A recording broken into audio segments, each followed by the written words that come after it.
أرحن كلنا سجما آخرنا كسيدرا إلهي إحسان بدنو أرحم الراحمين لهبو أيان تمود أسيبو أجشيد دماتو الدنيا أنك أروره أريد إيغو الدنبيو أفكيغو أو كدواق أوركنا أنك جعلادو إخلاصنا آنو إراهو لأقبلو لأجيبو لا إله إلا الله يودقونو نبي قيمي الله يوئبو آدي أرققحنيغا إلالي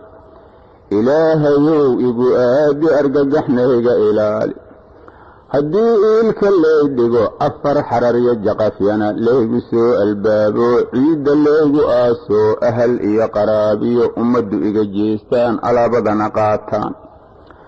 أهل إيا قرابيو أمدو إيغا جيستان على بدن قاتان وقالكين اللسونقو إندهنا اللئي فرواب قريقي آخرو إريد لغبحنا ملا إيمان كما هنا أقون هرنا أملي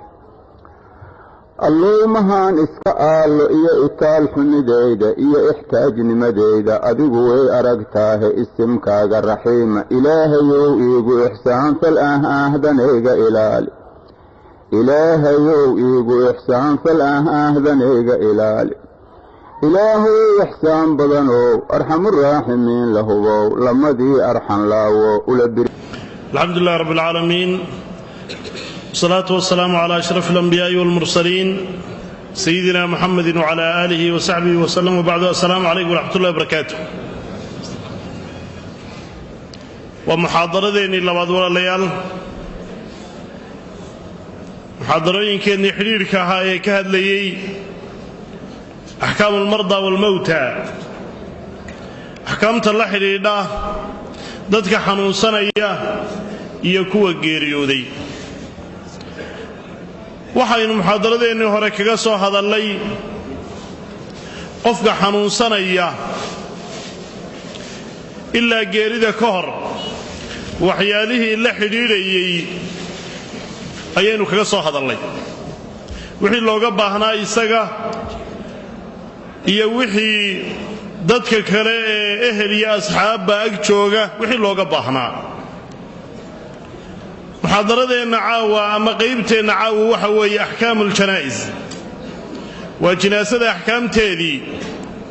أما ومن الموت إلى الدفن وأحكامتي وحياله كحري لصنع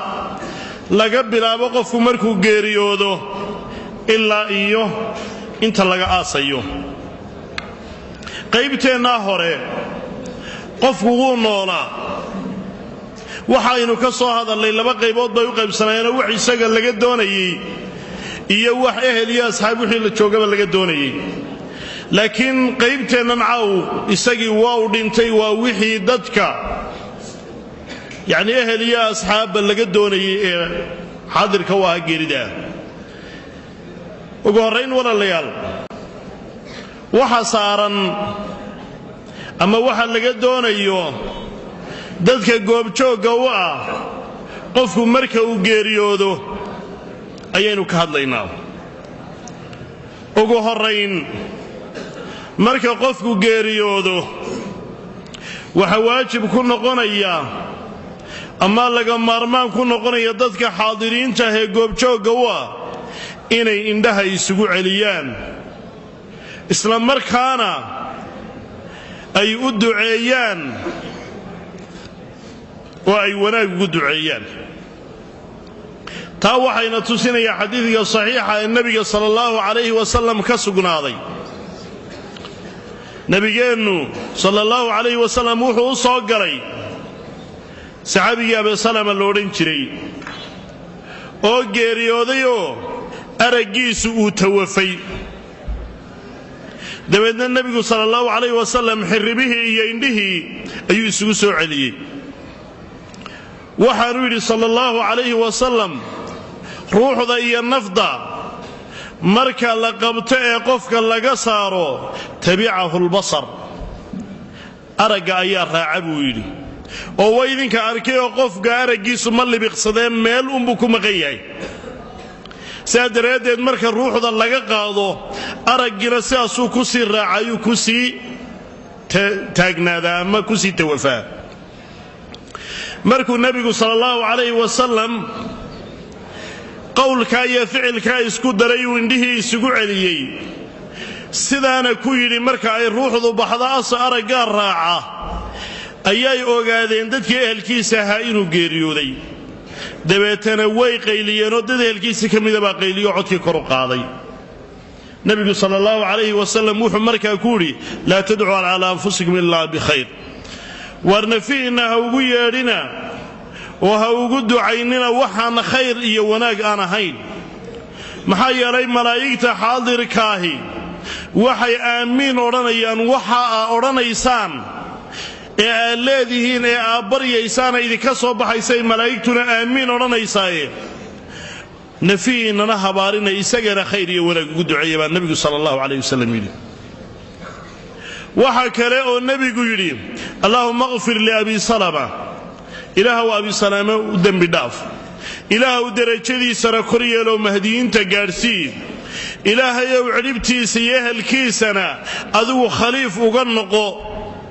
waqfir lanaa walahu annaga iyo isagaba ilaahayow u dembi dhaaf yaa rabba alcaalamiin wafsax lahu fii qabrih wanawwir lahu fiihi ilaahuw qabriga u ballaadhi ilaahayow qabriga u nur ayuu yidhi idan waxa laga rabaa waxa weeye qofkii goobjoog ahaa qofkaasi marka uu geeriyoodo inuu ficilkaa indhahaana isugu celiyo isla markaa ilaahayna u duceeyo sida ilaahay ugu baryo waxay culimmadu kalo raaciyaan oo ay yidhaahdeen waxa wanaagsan in afgana laysugu celiyo saa laysugu xidho in xubnahana la jilciyaabaa wanaagsan bay culimmadu yidhaahdaan oo saa laysugu wada laabo waayo haddii sidaa lagu daayo ay nafdu kaga baxdo waxa laga yaabaa hadhow marka kafanta la gelinayo ama la maydhayo ama la qaadayo in la soo laabi kari waayo laakiin intaa uu diiran yahay haddii laysku celceliyo hadhowtana wuu kala baxaya wuu celcelshabaya taana culimmada ayaa tilmaamay inay tahay arrin wanaagsan qodobka labaad ee laga doonayo dadka xaadiriinta ah ee qofku markuu geeriyooday jooga waxa weeye waa in lagu asturo oo lagu daboolo maro jidhkiisa oo dhan wada asturaysa waayo caaisha radiallahu canha waxay tidhi nebigu markii la oofsaday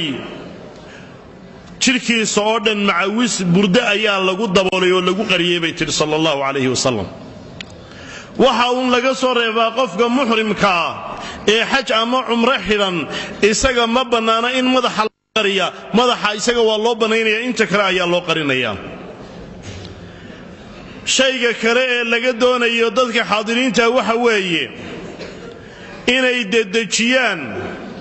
aaskiisa mar haddii ay caddaato inuu geeriyooday oo uu dhintay in la dedejiyo aaskiisa oo sidii markaa loogu howlgeli lahaa ee mahwihiisa iyo hoygiisa dambe loo gaadhsiin lahaa waa inay ku degdegaan waayo nebi maxamed baa sala allahu calayhi wasalam yidhi janaasada la degdega baa nebigu sala allahu calayhi wasalam yidhi waayo hadday wanaagsan tahayna khayr baa u hormarinaysaan haddii aanay sidaa ahayna ay xun tahayna shar baa qoortiinna iyo degihiinna iyo tunkiinna ka dejinaysaane dedejiya baa nebigu sala allahu calayhi wasalam yidhi xadiid kale oo abu daawuud iyo tabaraani ay warinayaan ayaa nebigu sala allahu calayhi wasalam wuxuu yidhi anugu waxaan arkaa buudhi ninkii talxata bnulbaraa la odhan jiray inay geeridii ku timi buudhi ninkaa geeridii waa ku timi oo waa ku soo darrisaye oo waa dhimanayaa ninkaasi isoo ogaysiya baa nebigu sala allahu calayh wasalam yidhi isla markaa dedejiyana anigana isoo ogaysiiya dedejiyana aaskiisa iyo sidii loo aasi lahaa nebigu waa cileeyey wuxuu yidhi sala allahu calay wasalam fainnahu laa yenbaqii lijiifati muslimin an tuxbasa bayna dahraanay ahlihi wuxuu idhi ma habboona oo ma wanaagsana bakhti qof muslima in lagu dhex xabaaso oo lagu dhex hayo ehelkiisa dhexdiisa in lagu hayaa ma habboona oo ma wanaagsana si degdega ha loo aasa baa nebigu sala allahu calayh wasalam yidhi xadiid kale oo tabaraani uu warinayo nebi maxamed sala allahu calayhi wasalam wuxuu uhi idaa maata axadukum falaa taxbisuuhu midkiin marka uu geeriyoodu dhinto ha xabaasinoo ha haynina waasricuu bihi ilaa qabri hoygiisa qabriga ah sidii aa u geyn lahaydeen u gelin lahaydeen ula degdega baa nabigu sallallahu alayhi wasallam yidhi mar hadday sidaa tahay looma baahna inan baa Maraykan ka imanaysa iyo inan baa Ingiriis ka imanaya oo aynu sugaynaayo halka haynoo yaalo waxay diinteena ogoshahay maaha markuu yimaadana isna waxba ka taransan maayo ka imanaya maydkan loo imanayaana waxba ka taransan maayo marka iska yimaada ka imanaya laakiin in la dedejiyo weeye waayo xadiis إمام الترمذي أحمد ورينيان علي بن أبي طالب لقى ورينيا رضي الله عنه أي النبي صلى الله عليه وسلم حريا علي أبوي لصدح لا تؤخرها هدبني بولي صدح الرماد هدبني مدة كواد الصلاة إذا أتت صلاة مركا اعتماد وقت جيدو قالوا صلاة وقت قوام بيلا ضحايا مرها دي أي صلاة وقت جيدو قشو هدب دقين وكوا يلاحظا وقت بقى لسوق وداد لما سوقوا هدي إمام كيل لوايو دي وقت قال لسوق لكن يسجل لسوق ما يو ما دي وقت جاي قال لو وقت بين صلاة وقام بين لضحايا والجنازة إذا حضرت جنازة مركا اعتماده أيضا هدب دقين سيدا وقول دقصها بدن أيضا أؤاس والأيم إذا